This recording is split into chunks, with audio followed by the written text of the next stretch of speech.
Cenário diferente para o vídeo de hoje, saí do isolamento da minha casa lá no Rio de Janeiro para isolamento aqui em Búzios, mas com o privilégio de pegar uma praiazinha deserta no fim de semana, né, filha?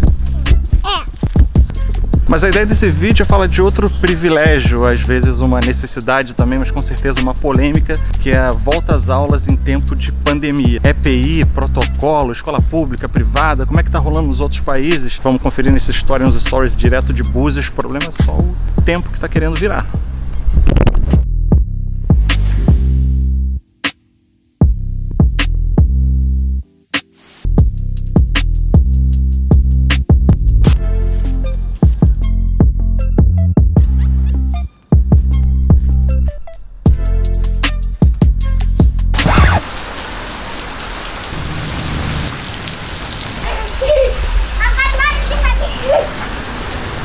O que você estava fazendo ali? Eu brincando. De quê? De lama. Mas eu não quero dar opinião, vou trazer alguns fatos, elucidar outros fatos e dar voz a quem realmente está por dentro dessa questão.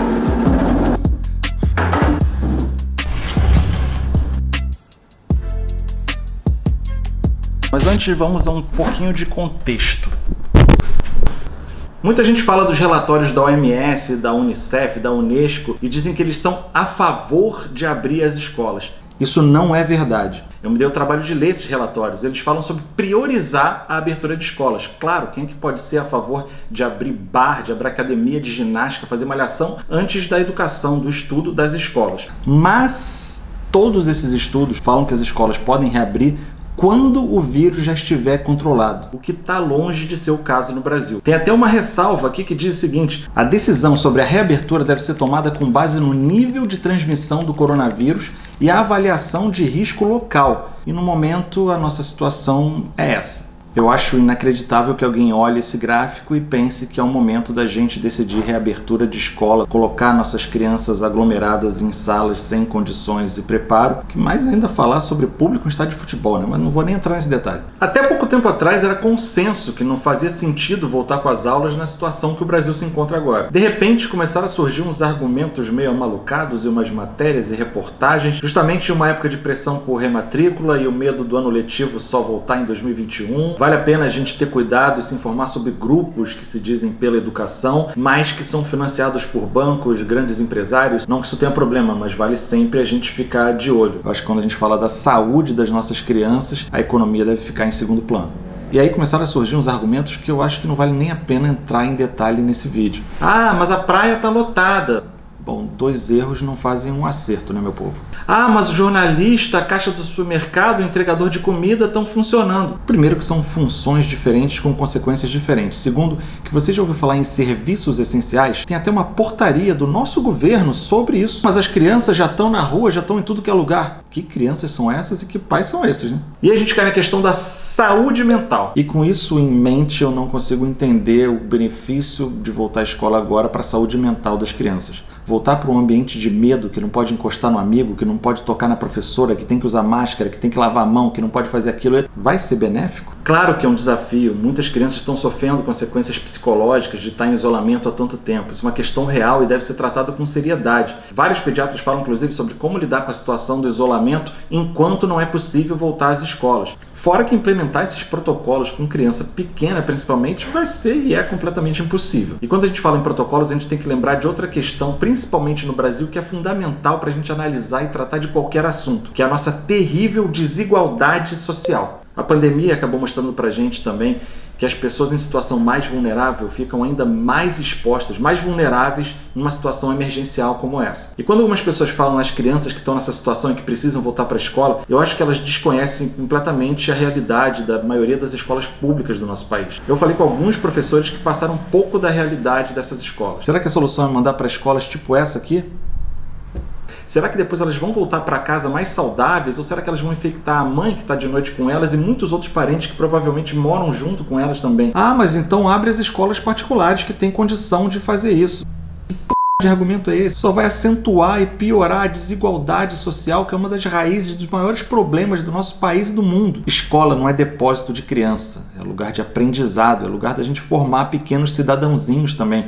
Essas escolas que estão forçando a barra, indo contra a justiça, que tipo de exemplo elas estão dando para essas crianças em formação ainda? Vamos falar então de outros países que muita gente usa para fazer comparações completamente equivocadas e sem contexto. Primeiro que a gente está no Brasil, um dos países que foi conhecido pelo negacionismo, a incompetência. A gente não tinha ministro da saúde durante grande parte da maior crise de saúde sanitária da nossa geração. A gente até outro dia tinha um presidente recomendando um elixir que todos os órgãos de saúde mundiais comprovaram que não servia para nada, pelo contrário, podia ser até pior. Então não dá para a gente comparar com países que tiveram outra atitude, postura e que conseguiram controlar o vírus mesmo antes da vacina de maneira muito mais eficiente. E detalhe, quando abriram escolas tiveram um aumento no número de casos e tiveram que voltar atrás. Alguns exemplos. A Itália decidiu fazer testes nas equipes escolares antes de reabrir as escolas e registrou 13 mil casos de coronavírus. Israel conseguiu controlar o vírus até um certo estágio e aí começou com a flexibilização. Abriu as escolas e viu um aumento bizarro de casos na casa dos milhares.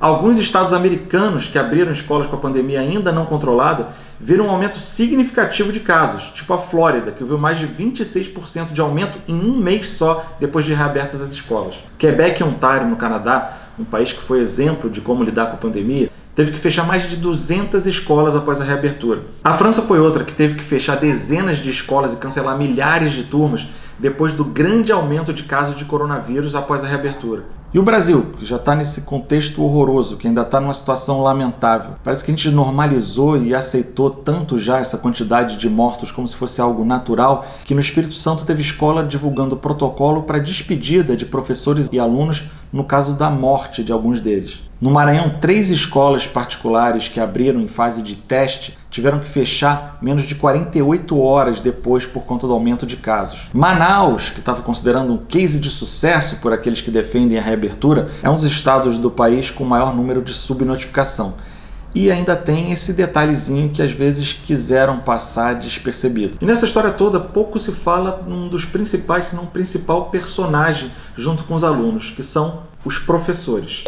Os professores, pilar de algo tão fundamental para qualquer país, que é a educação, são tratados no Brasil como vagabundos, incompetentes, gente que simplesmente não quer trabalhar, ou comunistas, sei lá. Quando eu levantei alguns pontos dessa questão da reabertura das escolas nas minhas redes sociais, eu, sério mesmo, fiquei comovido com a quantidade de professores que veio me agradecer, falar obrigado por ser uma voz pra gente.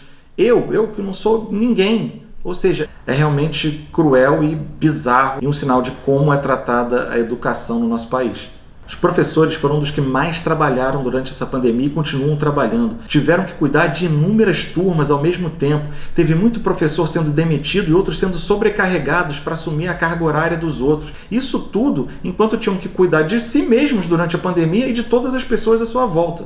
Junto aos profissionais de saúde, se tem uma categoria que deve ser considerada heróis nessa história da pandemia do coronavírus, são os professores, que passaram a trabalhar muito mais, tiveram que se readaptar, tiveram que se atualizar, tiveram que aprender a lidar com o ensino online, cuidando de si mesmos, das pessoas à sua volta e dos alunos, que eles tanto prezam também. Aliás, professor no Brasil devia ser tratado como herói sempre. E as pesquisas mostram que os professores não querem voltar agora. Eles, mais do que ninguém, conhecem a realidade, sabem que não dá para implementar protocolos, sabem que não vai ter EPI e sabem que aquilo vai ser um risco para essas crianças que eles tanto cuidam e tanto querem bem. Para finalizar, o Brasil segue sendo recordista de mais tempo no platô da pandemia. A gente não consegue reduzir o nosso número de casos e mortes significativamente por várias semanas seguidas. A gente continua na casa das quase 1000 mortes por dia. O Rio de Janeiro, o estado onde eu moro, está em alta no número de casos de novo, com mais de 39% de aumento. Ou seja, a gente não está em várias semanas de queda, a gente não está com a taxa de contágio abaixo de 1, a gente não está com o coronavírus controlado, como é uma das exigências para se reabrir escolas e outros ambientes. Não é possível que a gente tenha perdido a humanidade, a empatia, a noção do tolerável para achar que é plausível colocar criança dentro de escola num cenário desses. Evasão escolar, problema de sociabilidade, as questões psicológicas do isolamento, o atraso no currículo. Claro que tudo isso é difícil, é preocupante, é um problema sim, eu estou vivendo isso na pele, eu tenho uma filha de 4 anos em casa. Mas tudo isso é remediável. Vidas perdidas, não. Como você viu, eu não estou aqui dando opinião, eu trouxe alguns questionamentos pessoais, eu trouxe algumas informações que muitas vezes ficam em segundo plano. O ideal é que o debate fosse aberto, envolvendo o MEC, professores e outros atores. Não existe posição definitiva nessa pandemia do novo coronavírus, a gente está o tempo todo aprendendo. Então vale sempre a gente estar se informando e promovendo esse debate. Comenta aqui embaixo, fala aí o que você acha, se você concorda, se você não concorda, qual a sua opinião. Enquanto isso, a gente segue fazendo a nossa parte contra essa pandemia que ainda não acabou, está longe de acabar, principalmente no Brasil. Eu vou dar um mergulhinho para espairecer a mente, que também é importante, porque o sol resolveu sair.